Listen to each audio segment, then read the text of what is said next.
Começa agora o News Semanal, o programa de notícias do EmpreendaCast.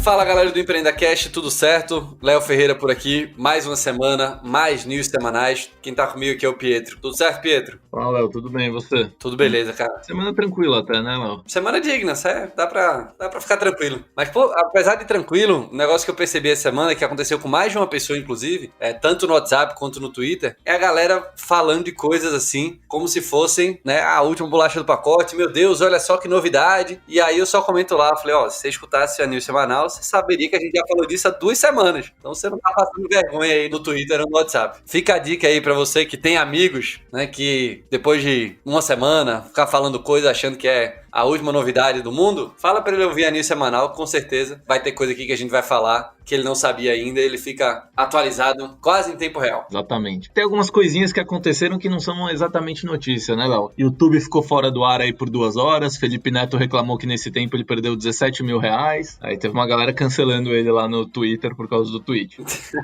Tem gente falando que o Pix não tá funcionando de direito em alguns bancos. Rapaz, eu vi até na Ana Maria Braga hoje, sabia? Ah, é? Ela falando, hoje, que dia que é hoje? Quinta-feira, dia 12 de novembro. Ela falou do Pix, falou como é que funciona, conversou com o pessoal do Banco Central, explicou tudo direitinho lá. Espero que ajude a galera a entender como é que vai funcionar. Parece que tem banco aí dando problema. Mas, como não saiu, não é notícia, vamos às notícias, né? Exato, vamos lá. Essa semana tem coisa legal. Tem aquele bloco clássico lá de captações, M&As e muitos dinheiros. Tem notícia da Amazon, tem notícia via varejo, tem coisa do Bacen. Então, vamos pro que interessa. Vamos atualizar quem escuta a gente pra tirar onda com os amigos que estão atrasados aí no Zap ao longo da semana. Você aí que tá lavando louça, limpando a casa, fazendo aquela faxina enquanto escuta o EmpreendaCast, eu tenho uma dica especial da nossa patrocinadora. Para você que tá nessa situação, meu amigo, você precisa conhecer a Ive. São produtos naturais que têm um cheiro maravilhoso, não fazem mal à saúde e vêm em cápsulas para economizar plástico. Ou seja, a Ive é amiga da natureza. Sim, tudo entregue na sua casa mensalmente por assinatura. Na boa, não sei como ninguém tinha pensado nisso antes. Usa lá o cupom EmpreendaIve e pega o seu descontinho. Ive que é yvybrasil.com. Acessa lá e prestigia essa patrocinadora que é uma linda.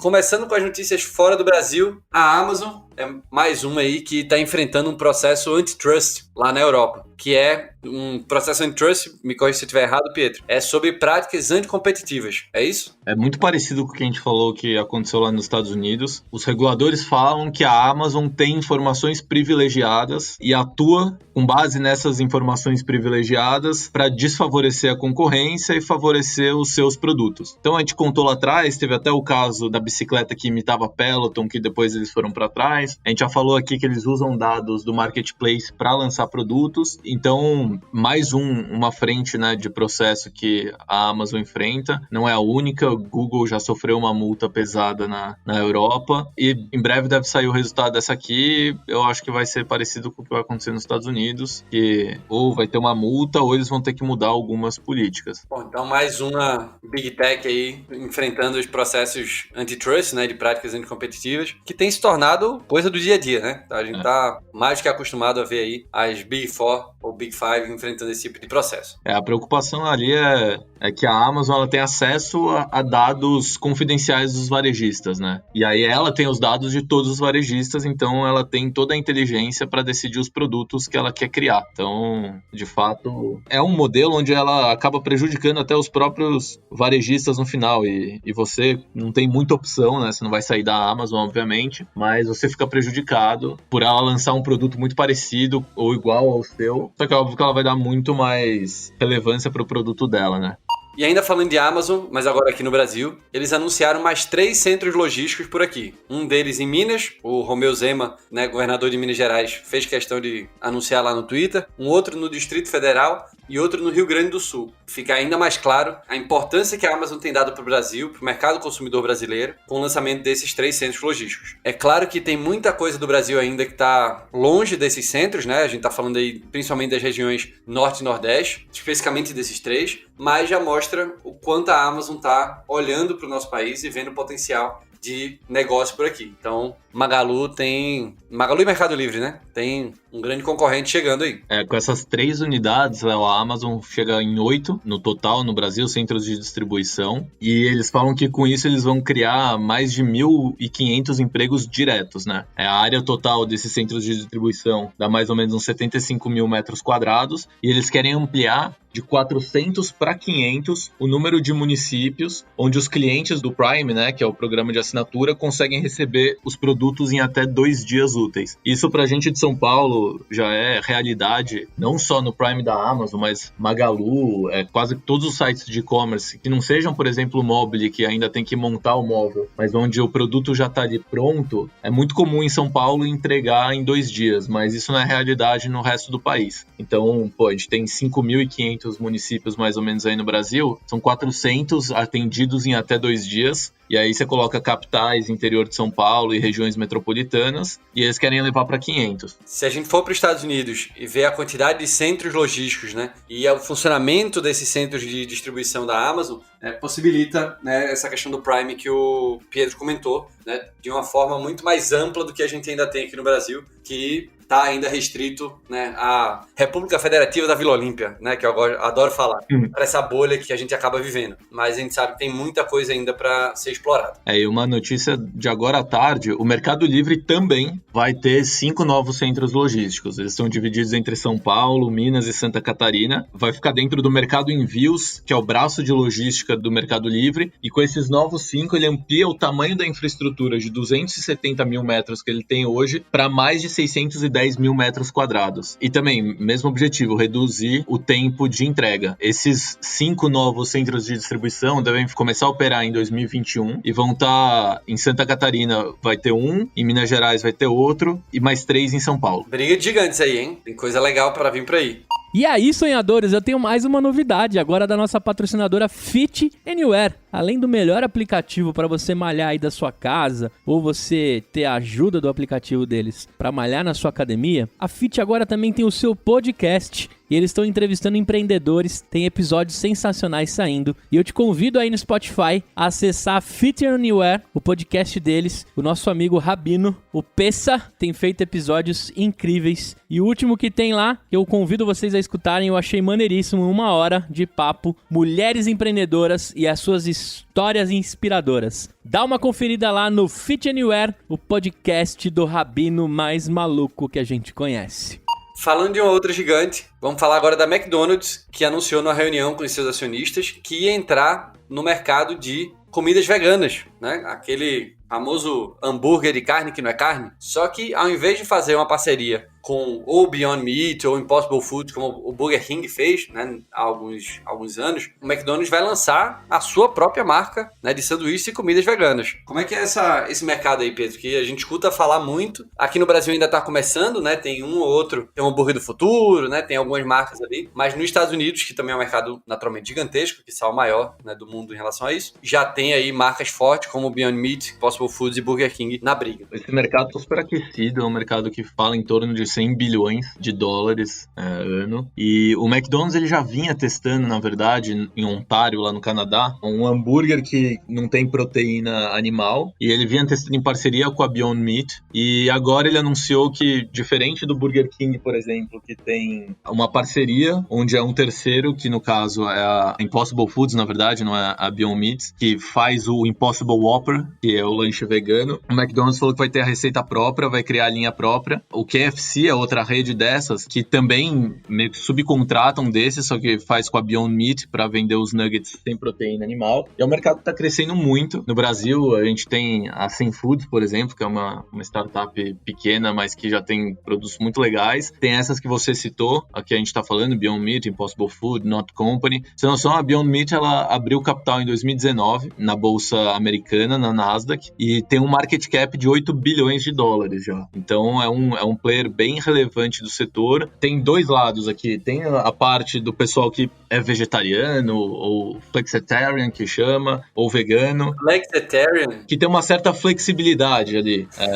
Tem o pessoal que só quer reduzir a ingestão de proteína animal. Tem uma questão do planeta, se a gente for de fato para 10 bilhões de pessoas e tentar diminuir a pobreza, ascender as pessoas da classe média, as pessoas começam a consumir mais carne, e não tem espaço suficiente para tudo isso. Muitos vão dizer que não, mas pelo que eu entendo, proteína animal, ou a proteína em si, ela é super importante para as nossas dietas. Não é só um negócio para atender novos gostos, é uma questão de conseguir prover comida e prover proteína para todo mundo no futuro, que eu acho que deveria ser um ponto mais discutido, menos do que a opção de ser, é porque eu sou vegetariano ou porque eu sou vegano. Não, a gente precisa de fato encontrar um novo meio de produção, porque senão a gente não vai conseguir alimentar o planeta inteiro no futuro. Mas esse mercado especificamente de proteínas não animais está crescendo muito, cada dia um produto lançando novo. Para quem gosta de carne, quer ter um sabor parecido com carne, eles estão ficando cada vez mais parecidos. Então o leite está ficando cada vez mais parecido com leite, a maionese cada vez mais parecida. Então é um mercado em pura ascensão aí. Vamos vir aqui para o Brasil, então. Tem notícia do Bacen, da CVM. A CVM divulgou algumas normas para influenciadores financeiros. A gente sabe que é um mercado também super quente, né? Cheio de gente se metendo a ser guru, né? De investimentos aí pela internet. E quais foram essas normas, Pedro? O que é que a CVM está querendo regular com isso? Coincidência ou não, saiu logo depois da notícia do cara, do trader que perdeu 30 milhões dos clientes. Bom, o que eu entendi ali do ofício da CVM, das normas, é que no final quem analisa valores mobiliários, e a ação está dentro disso, obviamente, e faz dinheiro disso, tem que ter registro na CVM. Então, a CVM fala de um caráter profissional, e pelo meu entendimento ali, quando ela atrela isso a você ter uma remuneração, e ela lista diversos tipos de remuneração, seja um fee de originação para uma corretora, seja ganhar na própria operação. Quando ela destaca isso, eu entendo que se o cara não faz nada de dinheiro com aquilo, perde força, ele tem que atender às normas, né? Então, no final, tem uma recomendação, todo mundo lê a recomendação, interpreta, mas o que vai contar é a fiscalização. Então, quando a CVM começar, de fato, a atuar para pedir que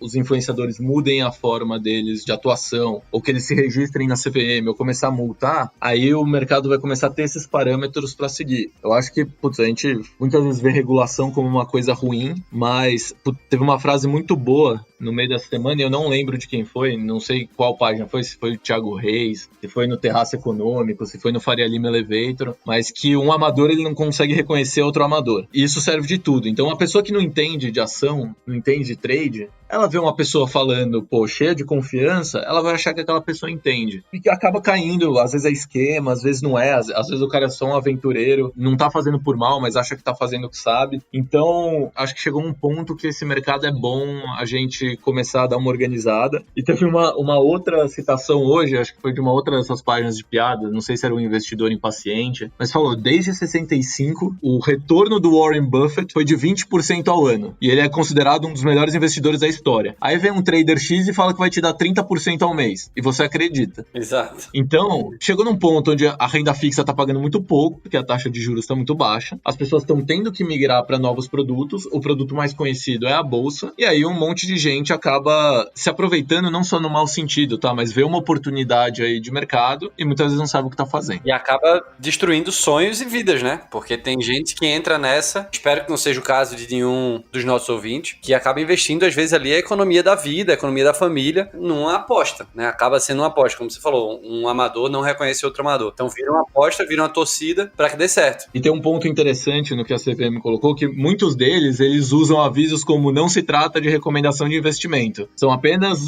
opiniões pessoais. E aí vai lá e faz meio que uma recomendação. A CVM falou que esse disclaimer, assim, ele não é suficiente. Então você que vai e coloca isso não é uma recomendação, ou isso é apenas uma opinião pessoal, e faz uma análise de uma ação, ou faz uma recomendação, a CVM fala que isso ele não pode mais fazer. E galera, você aí, ó, se alguém te prometer 2%, 3%, 10% ao mês garantido, desconfie. Nada é garantido. Desconfie. Exato. Garantido só a morte em algum momento. Mas de resto, nada é garantido. Se você quiser fazer isso mesmo, conversa com outra pessoa, chama uma outra pessoa do mercado, manda uma mensagem pro Thiago Reis, por exemplo, no Twitter, ele super fala com a galera, né? O pessoal quer ajudar, né? Mas na dúvida, vai falar com mais uma outra pessoa, pega uma segunda, terceira opinião, e aí depois você toma a sua decisão, que afinal o dinheiro é de cada um faz o que é da vida. Mas se eu posso deixar um conselho, é isso: escute mais pessoas e pessoas muito mais experientes que você.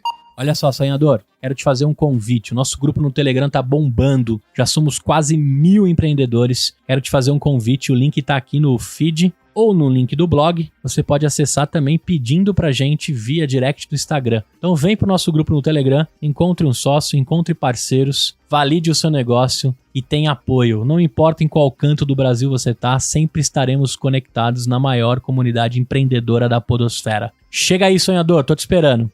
Indo para a próxima, ainda falando, né, do mundo financeiro, o Bacen aprovou a criação da Financeira do Mercado Livre. A gente tinha comentado aqui há algum tempo, né, sobre esse tipo de movimento, mas agora foi oficializado, né, Pedro?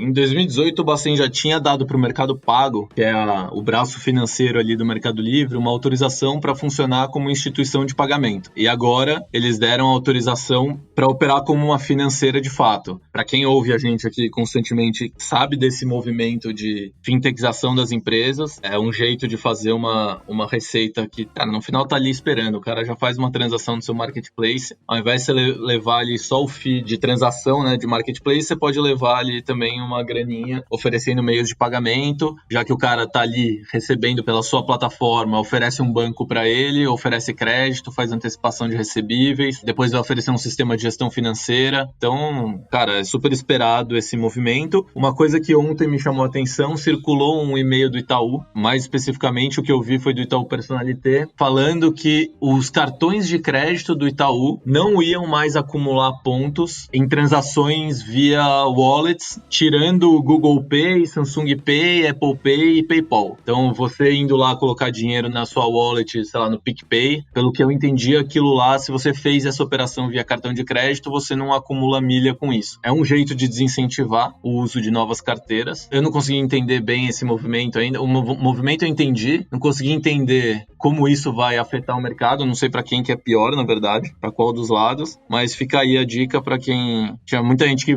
colocava dinheiro aqui, passava pro colega, pegava a milha ali, então agora o Itaú, pelo menos, está cortando isso.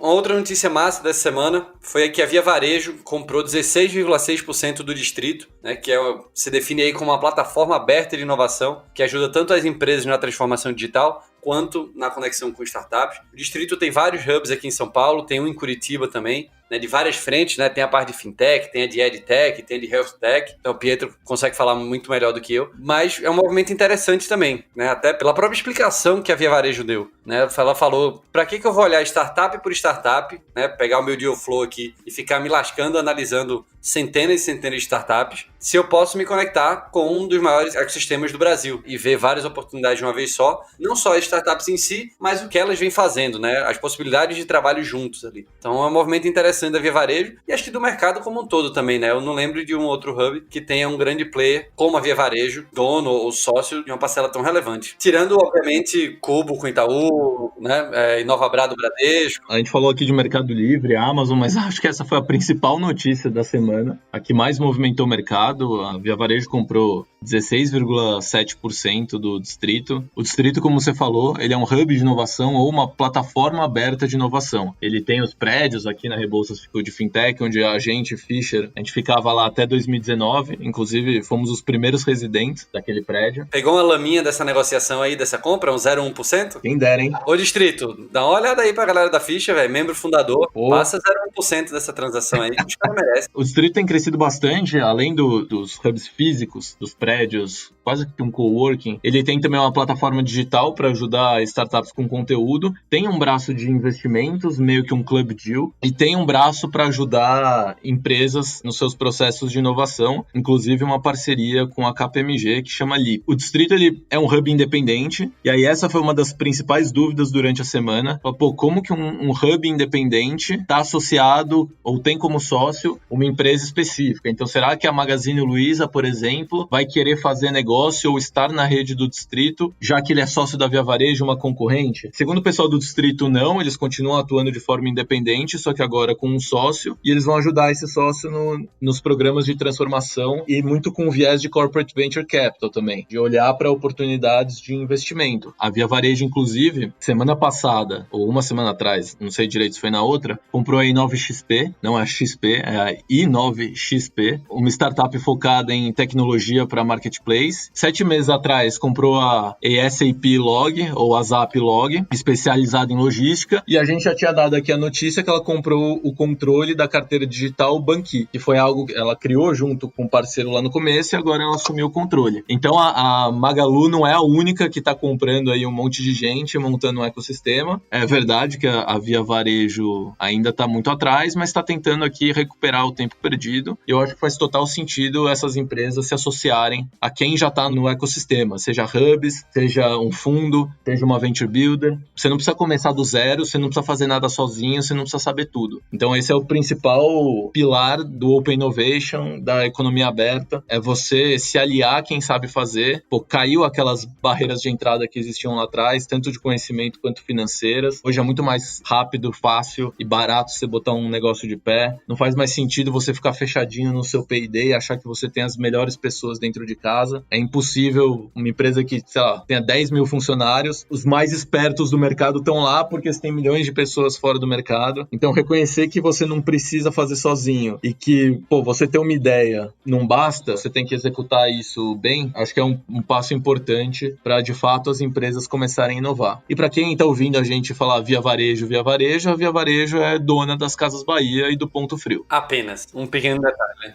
Por falar em hub de inovação, outros que anunciaram também essa semana uma nova parceria é o pessoal do Cubo, do Itaú, e a Wayra, que é da Vivo, né, Telefônica. Verdade. Não ficou exatamente tão claro, pelo menos pra mim, como é que vai ser essa colaboração, mas pelo que eu entendi, a Wayra vai lá pro Cubo, né, ali da Vila Olímpia, vai ficar com espaço lá, e vão começar a trabalhar sinergias entre eles, né? Não são empresas diretamente concorrentes, né, já que um é banco, a outra é telefonia, mas tem muitas possibilidades aí que dá pra trabalhar junto, né, sem dúvida nenhuma. Eu escrevi essa semana um texto lá na Snack, quem quiser entra, snack.co, vai estar lá o texto da Wayra e do Cubo. A Wayra, ela sempre ficou num prédio da Vivo, ali na Martiniano de Carvalho, aqui perto da Paulista, e no começo, ela tinha uma estratégia de investir em empresas muito iniciais e incubar essas empresas dentro de casa. Ela era uma aceleradora. Então, Gup, Mank, Teravoz, que foi vendida para Twilio, Conub, por algumas dessas que pegaram essa fase lá dentro da Wayra, a gente Fischer é parceiro da Wayra, então eu vivi bastante essa época, e usavam o espaço como escritório, porque estavam no começo. E aí passou que a Wayra começou a virar menos uma aceleradora e mais um hub de inovação e investimento focado em desenvolver negócios com a Vivo, e aumentou um pouco o seu ticket para 1 milhão. Antigamente era cerca de 400 mil, mas metade era em dinheiro, metade era em espaço, mentoria, cursos. E aí, aumentando, né, o ticket, as empresas já estavam mais maduras, tinham seus próprios escritórios, o espaço foi ficando mais vazio, e aí a Wayra já há algum tempo vem construindo essa parceria com o Cubo, e agora ela vai ter 20 posições ali dentro do prédio do Cubo, ali na Vila Olímpia, e além disso ela vai estar dentro da rede do Cubo. Então as startups que são da rede do Cubo vão ter a parceria de fazer negócios com a Vivo Telefônica, intermediado pela Wayra, e também receber investimentos da Wayra, e a Wayra, como investidora, ela consegue ter acesso também a uma gama grande de startups. Cara, a Wayra, ela foi pioneira aqui no Brasil,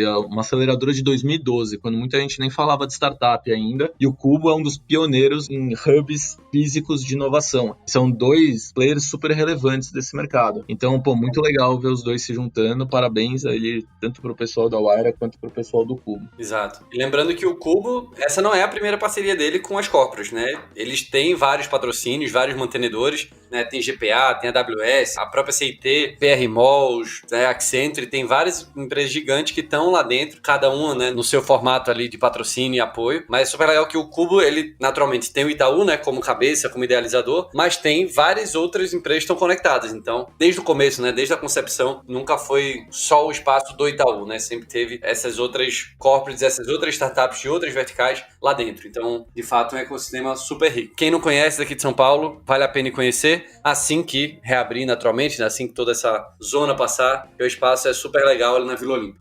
Bom, vamos agora para a última parte aqui, bem express da nossa news semanal, que é o bloco de captação e M&As. Temos 4 notícias essa semana. A primeira é a Thrive, ou Thrive, como queira falar, se quer mais chique ou mais direto, que é uma fintech, né, do agronegócio, recebeu um aporte de 14 milhões da São Paulo Ventures.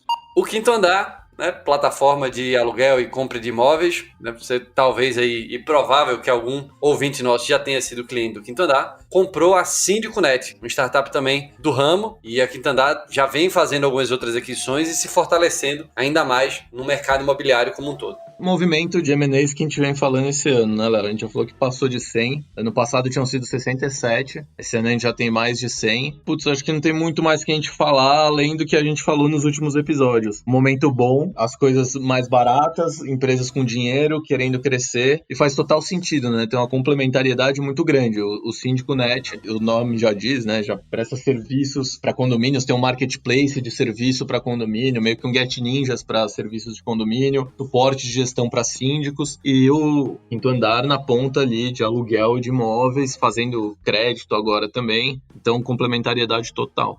Uma outra compra dessa semana foi a da Loja do Mecânico, um e-commerce aí de ferramentas e máquinas, que foi avaliado em R$1 bilhão, segundo o pessoal do Valor Econômico. Rapaz, eu não esperava esse número não, hein? Tinha saído uma notícia já, se não me engano, em agosto, que a EB Capital ele se preparava para investir 3 bi até o fim do ano, e agora investiu a primeira parcela ali, comprando o controle da Loja do Mecânico, e avaliou o que é o maior e-commerce de ferramentas e máquinas do país em mais ou menos R$1 bilhão. Porra, e-commerce tá com tudo esses dias, né? Demais, demais. Só pra fechar, a Loja do Mecânico, ela cresce mais ou menos 30% ao ano e vai fechar esse ano com receita de R$800 milhões. What? É, R$800 milhões. Rapaz, tá aí, fiquei mais impressionado do que R$1 bilhão do valor. Gente do céu. Ninguém falou quanto foi o valor da transação, quanto a EB Capital comprou, mas só falaram o valor global da transação. Segundo eles querem um faturamento que saia de 800 milhões e vá para 5 bilhões até 2024. Plano bem agressivo. Tem muito carro pra quebrar aí, viu, pra ficar comprando essas coisas. Bom, e como última notícia, falar aqui do Enjoei, que finalmente fez o IPO, que a gente já comentou aqui também há algumas semanas, só que fez o IPO e começou a operar em baixa, né, essa semana. Caía aí mais ou menos uns 7% no dia de abertura. O Ibovespa em si estava crescendo, né? Essa última semana, no geral, foi bem positiva aí para o Ibovespa, mas o Enjoei começou bem mal das pernas aí, bem abaixo do preço de início das negociações. A gente teve algumas empresas desistindo de fazer IPO. A House, por exemplo, foi uma delas. O momento virou bem rápido aqui no mercado. E Melius e Enjoei fizeram seus IPOs. Os dois saíram no piso da faixa indicativa. Então, o que é isso? Quando vai fazer um IPO, os bancos ali que estão formando o book, que estão pegando as ofertas dos investidores, eles decidem uma faixa de preço, que no caso da Enjoei é de R$10,25 por ação até R$13,75. E aí no IPO ele saiu no piso a R$10,25, ou seja, dentre a faixa que eles esperavam, a demanda foi baixa. E mesmo saindo no piso, ele ainda caiu, você falou 7% ali no primeiro dia de negociação na bolsa. E nessa semana, hoje fechou a R$9,28 o preço, uma queda de 9,5% na ação. O da Melius também caiu essa semana, então o mercado não atendeu tão bem esses dois IPOs. O que falam é que para o investidor ter um incentivo de comprar um IPO e ao invés de esperar começar a negociar no mercado, o preço do IPO, teoricamente, ele tem que ser mais barato do que no primeiro dia de negociação. E um IPO de sucesso, eu tô fazendo aspas com a mão aqui, mas vocês não conseguem ver, porque é difícil definir essas coisas, mas um IPO de sucesso, ele deveria subir bastante, uns 10% a 15% aqui no primeiro dia de negociação. Não foi o que aconteceu com esses dois. O que não significa também que é só ladeira abaixo, né? Nada. Tem que lembrar que tem muita coisa pra rolar, né? O jogo empresarial é um jogo de longo prazo mesmo. O Enjoei levantou uma grana, né? Vai continuar levantando, vai investir na expansão da marca, né? Vai fazer investimentos em melhoria, né, de conversão e recorrência, que é super importante no mercado de e-commerce e no deles ainda mais. Vai investir para expandir o time, já tem muita vaga de desenvolvedor anunciada. Então, se você é dev, front, back, middle, up, top, o que for, os caras estão contratando e vão investir também em soluções financeiras, né? Então, em breve teremos aí produtos Enjoei para também os caras ganharem um pouquinho de tudo que é transacionado por lá. E vale lembrar, né? Um IPO ele serve para duas coisas principalmente. Um é da saída para os investidores, ou seja, eles terem um retorno do que eles investiram, e os fundadores também levarem um dinheirinho ali para casa mais do que merecido. E para levantar dinheiro para investir em novas coisas, né? Investir em novas funcionalidades, explorar novas frentes de negócio, fazer aquisições. E essas duas empresas levantaram muito dinheiro. Então, esse dinheiro ele tende a começar a funcionar daqui para frente, ou seja, você contratando gente, você vai lançando coisa nova, a empresa vai aumentando. Então, não é porque tá caindo agora que, meu Deus, a empresa é ruim, a empresa vai cair para sempre. Não. O que o pessoal tem que fazer é botar esse dinheiro para funcionar, abrir as novas linhas de receita, as novas frentes e provar que a companhia tem valor mais do que ela tem hoje. Um que fez isso muito bem lá atrás foi o Facebook. Se o Facebook tivesse se contentado em ser apenas uma rede social, a rede social ou Facebook, ele tinha se ferrado. O Facebook ele virou uma holding no final. Hoje ele tem WhatsApp, hoje ele tem Instagram, tem diversas outras frentes. Apesar de ser muito concentrado em ads ainda, eles têm outras frentes de receita. Então é isso que uma empresa tem que fazer. Ela tem que usar esse dinheiro do IPO e depois o dinheiro que for gerado ali no caixa da empresa para crescer e abrir novas frentes ou conquistar mercado. Excelente. Vamos aguardar aí os próximos passos, tanto do Enjoei quanto da Melios e de outras empresas que vão abrir capital nas próximas semanas e nos próximos meses. Galera, é isso. Semana super legal. Muita coisa boa rolou. Muita coisa interessante pra gente acompanhar. Semana que vem tem mais. Notícias do Brasil, do mundo. Pietro, valeu de novo, cara. Pô, valeu, Léo. Valeu, pessoal. Até semana que vem. Bom, galera, é isso. Você tá aqui pela primeira vez, dá uma olhada no feed do Empreenda Cash. Tem entrevista, tem mesa redonda, tem pílula de conteúdo. Tem as outras news semanais também, pra você ver aí o que é que você perdeu nas semanas. E se você perdeu algumas dessas notícias, eu não queria dizer não, mas aquele amigo atrasado do WhatsApp é você. Se você quer receber essas notícias por e-mail, vai no site da Snack, se cadastra, você recebe tudo bonitinho também, se você preferir por lá. O que importa é ficar atualizado no tempo certo e não ser o amigo atrasado do Zap. Beleza, galera? Até semana que vem. Valeu e tchau!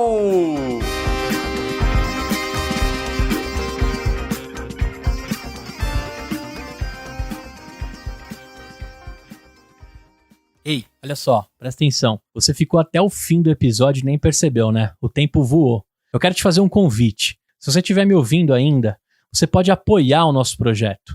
www.empreendacast.com.br/apoio. Lá você consegue contribuir com o valor que você quiser e todo o dinheiro é pra gente comprar mais equipamento, pagar o nosso estagiário, o Luquinhas, que cuida das postagens, e deixar cada vez mais forte a nossa comunidade. Então, se de alguma forma a gente entrega um conteúdo bacana pra você, eu te faço um convite. Apoie o nosso projeto, participe de grupos de mentoria exclusivo e de alguma forma a gente vai tentar também, na sua jornada, te entregar conteúdo diferenciado e bastante desconto aí da nossa rede de parceiros. www.empreendacast.com.br/apoio